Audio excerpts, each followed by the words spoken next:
Oi gente, tudo bem? Eu sou a Adriele e hoje eu vou contar para vocês o caso de Kimberly Proctor.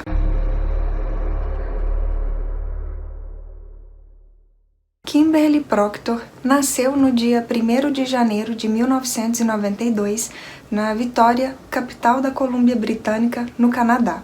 Filha de Lucy, uma gerente do Walmart, e Fred Proctor, um mecânico. A Kimberly tinha paixão por animais. Ela criava em sua casa lagartos, coelhos, ratos, hamster e gatos. Ela gostava tanto de gatos que, quando era jovem, usava orelhas de gato na escola. Ela tinha TDAH, transtorno de déficit de atenção com hiperatividade.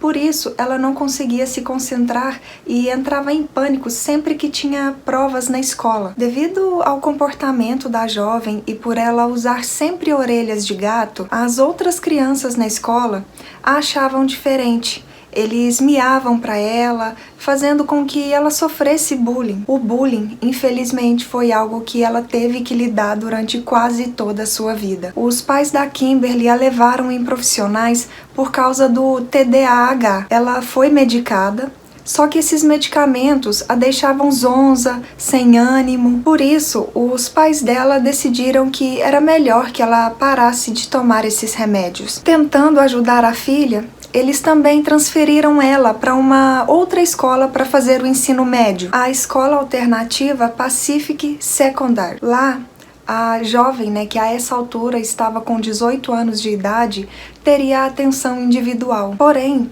lá nessa escola não tinham apenas adolescentes com o mesmo diagnóstico da Kimberly. Tinham também adolescentes considerados encrenqueiros. Adolescentes que, por mau comportamento, teriam sido expulsos de outras escolas. Um desses adolescentes era o Cruz Wellwood, de 16 anos de idade. Ele era filho de um criminoso condenado que cumpria prisão perpétua. Ele morava em Langford, no Canadá, com a sua mãe. O jovem era um adolescente problemático. Com 16 anos, ele já havia se envolvido em roubo e uso de entorpecentes. Outro adolescente que também estudava nessa escola era o Cameron Moffat, de 17 anos de idade. Ele também morava em Langford. Assim como a Kimberly, ele havia sido diagnosticado com TDAH. A infância dele tinha sido muito problemática. Ele foi a profissionais que o medicaram, porém ele também não gostava dos remédios, o deixavam desanimado e zonzo, por isso ele parou de tomá-los. Ele também aprontava muito na escola, inclusive foi pego com uma faca lá. O Cruz e o Cameron se conheceram na 5ª série, quando eles se uniram por causa de um professor. Na visão deles, esse professor estava tratando eles diferente das outras crianças. Estava tratando eles com um certo desdenho. Juntos, eles faltavam às aulas para poder usar entorpecentes, jogar RPG e entrar em sites para adultos. Apesar desse comportamento deles, um pouco estranho, eles nunca foram vistos como ameaça. No ano de 2009, a Kimberly, o Cruz e o Cameron se tornaram parte do mesmo grupo de amigos na escola. A Kimberly, inclusive, chegou a namorar um jovem de nome Zack, outro membro desse grupo de amigos que era bem próximo do Cruz. O Zack que havia terminado o namoro com a Kimberly. E na época ela ficou muito magoada, muito chateada com esse término. E ela acabou procurando consolo, se desabafando com os amigos Cameron e o Cruz. Eles conversavam muito online. E em uma conversa que a jovem estava tendo com Cameron, ele confessou a ela que sentia algo por ela, que gostava muito dela, mais do que como uma amiga. Porém, ela estava mais interessada no Cruz. Os dois haviam se aproximado bastante depois da separação da Kimberly com o Zack. A jovem, inclusive, comentou com uma amiga por mensagem que se ela namorasse o Cruz, seria uma forma de diminuir a dor que ela estava sentindo no momento de ter perdido o Zack. O Cruz chegou a dizer para a jovem online que ela era uma das poucas pessoas que ele sentia confiança, que ele sentia que podia se abrir. Por isso, eles conversavam bastante online, compartilhando suas inseguranças e seus sentimentos. Porém, offline, as vidas do Cruise e do Cameron estavam se tornando cada vez mais sombrias. Em suas conversas frequentes online, eles começaram a fantasiar sobre abuso e escravidão. Claro que a Kimberly não fazia ideia dessas conversas, ela não sabia que os seus amigos estavam ficando tão sombrios. Mas durante a conversa entre eles online, ela acaba percebendo sim uma certa agressividade da parte deles com ela. Mas sempre que isso acontecia, ela desconversava e respondia a eles com risada ou com emoji, achando que fossem só brincadeiras. No dia 17 de março de 2010, a jovem tem uma conversa online muito estranha com o Cruise. Uma conversa com insinuações obscenas e ameaças. A Kimberly fica muito desconfortável com essa conversa e pergunta o que o Cruise quer, qual que era a intenção dele com essa conversa. Ele desconversa e pergunta para ela o que ela iria fazer no dia seguinte, porque ele queria uma pessoa para poder relaxar, para poder conversar. A jovem responde que teria compromisso apenas às 15 horas, porque ela iria trabalhar de babá. O Cruise então diz que tem algumas coisas para falar para ela, mas que teria que ser pessoalmente. E que ele também queria se desculpar pela conversa que os dois tinham tido mais cedo. Eles então marcam de se encontrar no dia seguinte,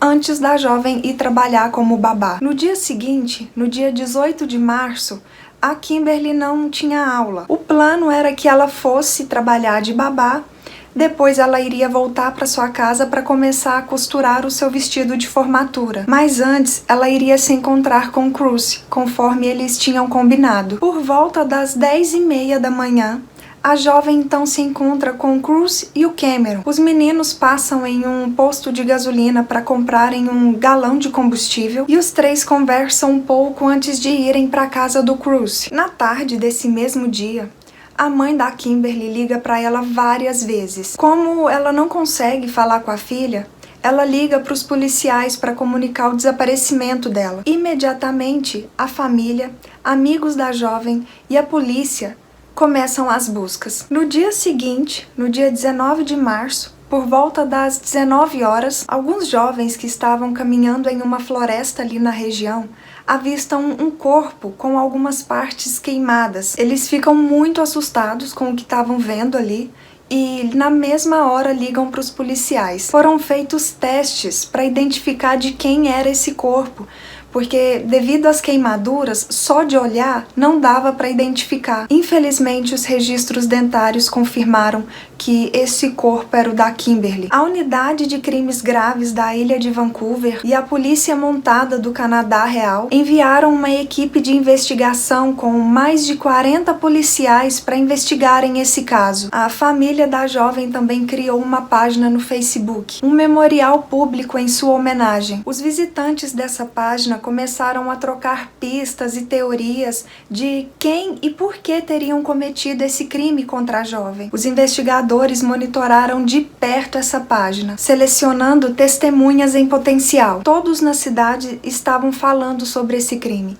Todos queriam saber quem teria cometido essa maldade. Com isso, com todo mundo falando, sobre esse crime, o Cruise foi ficando cada vez mais paranoico. Ele começou a sentir uma necessidade muito grande de desabafar com alguém que ele confiasse. Ele acabou usando a sala de bate-papo de um jogo online para poder se abrir com a sua namorada. Ele disse a ela que ele e seu amigo Cameron haviam se encontrado com a jovem no dia em que ela desapareceu. Depois eles teriam ido para a casa do Cruise. Lá, eles a atacaram, amarraram as mãos e os tornozelos da jovem.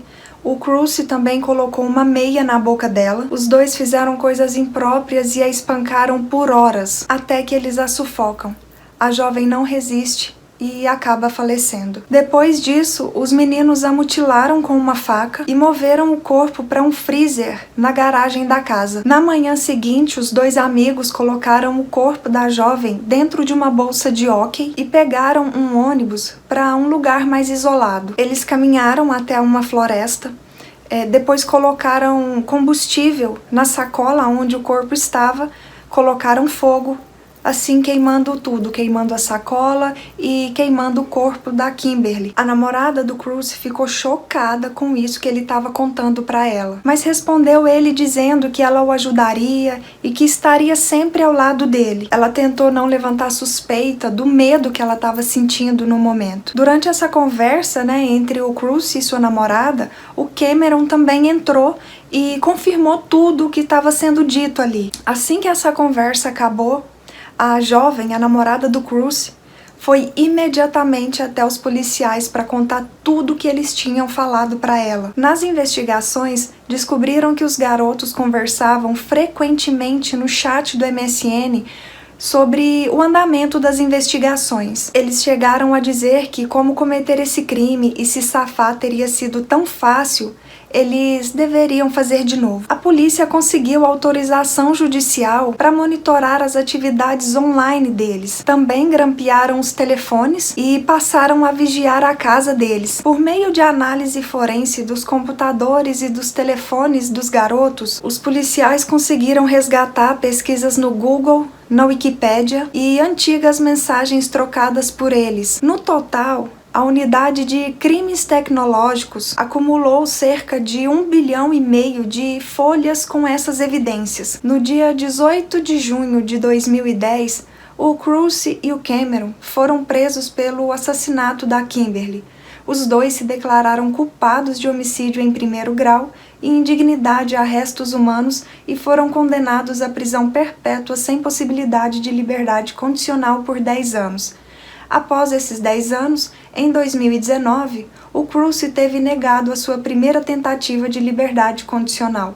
O conselho decidiu que ele seria uma ameaça à sociedade, por isso não poderia ser livre. Após alguns testes, o Cruz foi considerado um sádico sexual do tipo mais raro. A Pacific Secondary School, a escola onde os jovens estudavam, introduziu um protocolo de ameaça de violência após esse crime. Isso permite que a polícia, a escola e as agências de serviço social compartilhem informações sobre alunos que podem ser uma ameaça. Comentem aqui embaixo o que vocês acharam desse caso. Adolescentes, cometendo um crime tão brutal. Vocês acreditam que essa mente distorcida seria algo genético? Porque o pai do Cruz, era um criminoso condenado. Será que teria passado algo de pai para filho? Ou teria sido por causa da criação deles, que a criação dos dois, ele também não teria sido uma criação muito feliz, eles não tinham uma infância muito feliz, eles eram negligenciados. Espero que tenham gostado de mais esse vídeo aqui no canal. Se ainda não é inscrito, não se esqueçam de se inscreverem, de deixar o like e de compartilhar com mais pessoas que também gostam desse tipo de conteúdo. E até o próximo vídeo. Tchau!